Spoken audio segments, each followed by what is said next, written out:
welcome back to my channel. Thank you guys so much for tuning in. Today I would like to do an advising Q&A, like a question and answer segment. I'm answering some questions that you guys sent me in my previous videos down in the comment section. Thank you guys so much for interacting, and I'm really excited to do this video for you guys. I just felt like with the questions that I was being asked, it wouldn't do the question any justice by just replying to it. I wanted to do a separate video on it.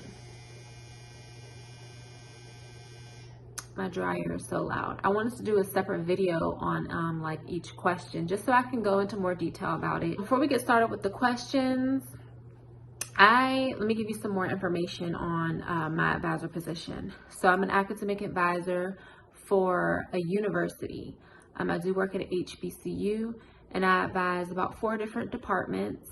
I am the only advisor for those 4 different departments. I don't know, to be honest with you, how many students in total I advise, but I'd have to say it's probably about 300, maybe a little bit over 300 students. So I do have a heavy workload, and I've been working in this position for about a year and 2 months. So let's go ahead and get into the questions. I am going to put them up on the screen. So the first question is, do you feel like you have a good work-life balance in your position? So this is a great question. And for me personally, work-life balance is super important. It's actually primary. Like, to be honest with you, I have no choice because I actually have a 4-year-old son. I do have support from my husband, but we are the only, it's just the 3 of us where we live. We live in a different city from the rest of our family. So it's really, really important to me that I find a job, or that I found a job that prioritizes my family life, because they're always going to come first. And like I said, it's only us 3. So, you know, like, we have no other choice. So that, yeah, it's extremely important to me. So in my experience, there's 2 different pieces to work-life balance. The first being, you really need to have a supportive management team around you, supervisor, all of that. Like, the university as a whole needs to be supportive. And they need to understand that life happens, and people come from all different types of life, all different walks of life. They have different situations at home, and they have to have that flexibility and understanding that things do happen. So there might be times when you have to make decisions based off of making your family life a priority. So I would say I do have that. Like I said, I have a 4-year-old, and toddlers get sick. For whatever reason, I might need to call off. You know, they have doctor's appointments. The second piece to that work-life balance is you as an individual have to set your boundaries for your students. And what I mean by that is, if you allow the students to message you all day, like even when you're off the clock, they will do it. They will do it because at the end of the day, they just want their question answered.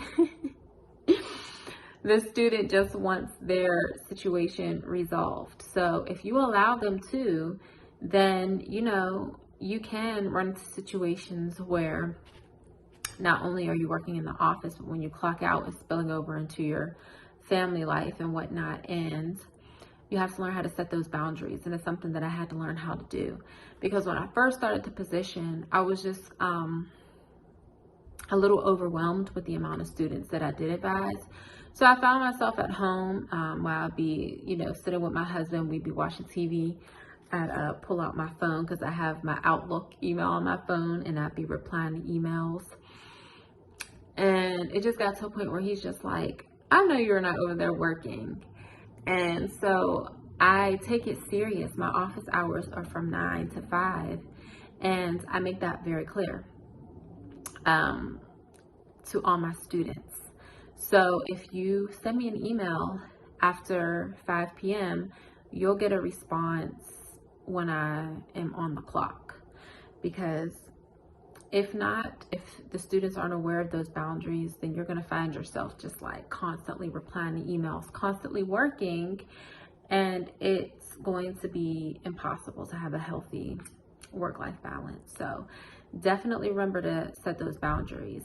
And, you know, hopefully you will have a supportive management team that understands that it's important to prioritize family life with work. Like, I'm working to live, I'm not living to work. You know, my family's always going to come first. So that's been my personal experience with that. The second question that I got: what are the experiences that you need beforehand? I'll give you my personal experience in a second, but I would highly recommend that when you are considering applying for a position, you go on that school's website and, you know, you look at the advising job description.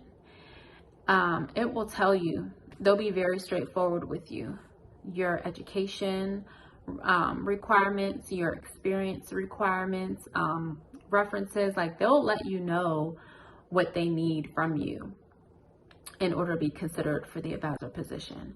So that's one thing that I did. I did my research so that even whenever I sat in the interview, I had a decent understanding of just like a general overview of the position. So you know what they're looking for. There's no surprises. Therefore, you know what you can offer going into it. So getting back to the question, personally, I'd say all of my education and all of my work experiences prepared me for this position.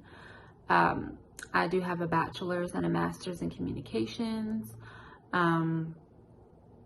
I've had a lot of jobs. So I've had a few jobs in customer service. I had a call center position. I became more comfortable with talking to people. I was an administrative assistant, and that really helped me become more confident in my organizational skills, something that's super, super important as an advisor. And I've said this before, especially when you have a heavier caseload like me in terms of students that I advise. If I'm not organized, I'm going crazy, because there's just no way in the world for you to kind of just wing it every day and really meet the needs of the student while not pulling your hair out. Like, you really have to have those organizational techniques in place so that you're not super overwhelmed and stressed out. So yeah, that position really helped me a lot with organization. And then right before I started my advisor position, I started a job on the campus that I work at now as an enrollment management counselor. So I was assisting students about questions regarding our university's financial aid office, the registrar, student accounts, admissions, and just general inquiries about the university in general. So I got a really good understanding of the culture of the university, all of the departments that they hold, how the departments work together. I developed a good like contact list so that, you know, I can serve as a resource center for the student. If anything, if I can't answer your question directly because it's not my department, I know somebody who can. So that was really, really, really helpful to me. And also, like, you know, computer software and getting in the system and navigating Banner. That might be something that you guys use. But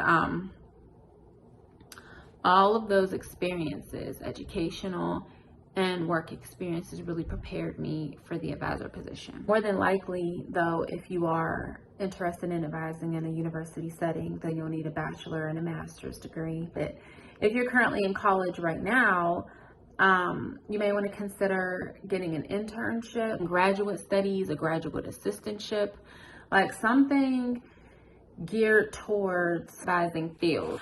You know, if you meet the education requirements and you have the experience, like the job experience, other than that, you're kind of just filling in the gaps. Like for me, I had all this experience, and then I kind of just had to transition into the advisor position. So I did my own research. I went on Amazon and I bought a few academic advising books so that I can get more information on like different advising styles and you know, because there's a whole nother world out there when it comes to advising. Like, and you'll hear people say this, like, there's no cookie cutter way to advise someone because everybody just comes from different walks of life.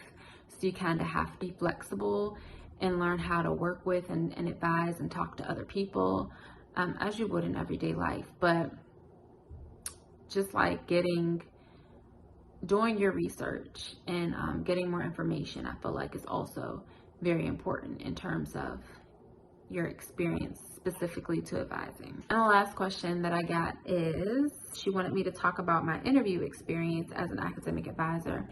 And I'm actually considering doing a separate video on this, because if I really want to go into detail, then it's going to be a bit lengthy. But just to give you just like a quick little snapshot of my experience, I had several interviews for this position. And I think there were a few reasons for that. For my position, I think I was like maybe the third advisor in this position for the past 3 years. So if you think about it, the university, they were gaining and then losing an advisor every year.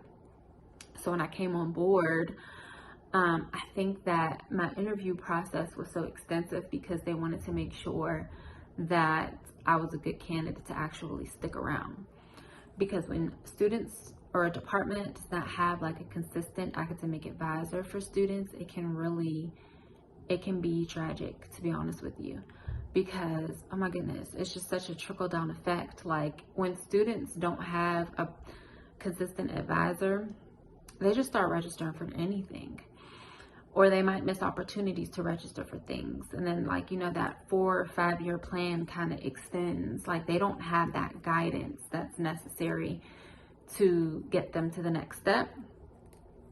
So I think my interview experience was just extensive because they just wanted to make sure that I wasn't about to get into this position and then roll out like the other ones. Or, you know, and they also wanted to make sure that I was a good fit for all of that, because not only would I be on my job as an advisor, but essentially I'm kind of like cleaning up the residue that the other advisors left, because I just feel like a lot of damage was done. So yeah, I was responsible for my job, but also a little bit more than that. Fixing situations that I did not create. I had 3 interviews. All of this happened like when COVID was like, you know, kind of fresh. So my first interview was via Zoom with the department chairs of each department that I advised. And like I said earlier in the video, I advised 4 different departments. So I was on a Zoom call with 4 other people. And really it was just, they asked me a lot about my previous experience and why I think that I would be a good fit. And they also informed me of what my duties would be and asked me essentially if they think that I can handle it. They love the fact that I was already working at the university, because, you know, that means that I'm familiar with the university. I've assisted students before, just like in a different medium. And that means I was, you know, familiar with important computer systems. Like it wouldn't require a bunch of training. So that's that. And then my second interview was with another department chair and he ended up being my supervisor. He and I just had a one-on-one as my second interview via Zoom. And that went great. He asked me a few more questions. I remember that one was a bit more extensive. And then lastly, an interview with the dean of the department. And he's actually no longer the dean now, but at the time that's who it was. And I think that was the trickiest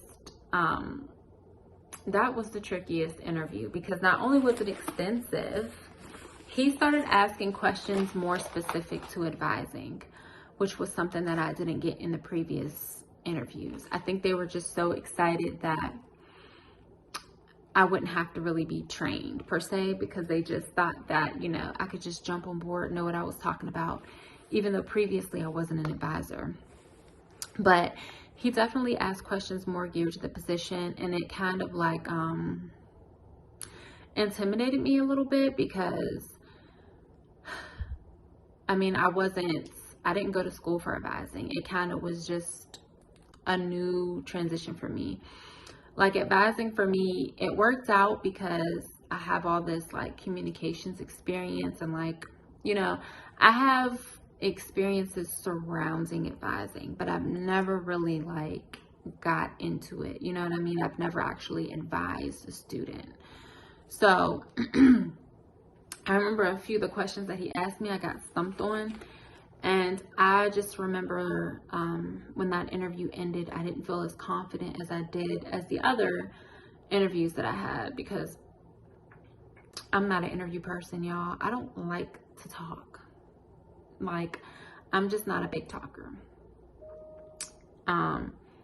And especially when people like grill me, you know what I mean? And I'm not 100% confident in that area that we're having that conversation about, I get nervous. So when they did call me to offer me the position, I was super excited. And yeah, I'm just gonna have to do a whole nother video on that, because I'll make another video on that, and also, you know, like tips on how you can have a successful interview. Yeah, those are the primary questions that I got. Thank you guys so much again for interacting with me. Those are really good questions, by the way. And I'd like to keep this advising series going on. Like, any way that I can help, please continue to ask questions and I'll make videos on them. Don't forget to, you know, subscribe to my channel, and I will see you guys in the next video. Bye.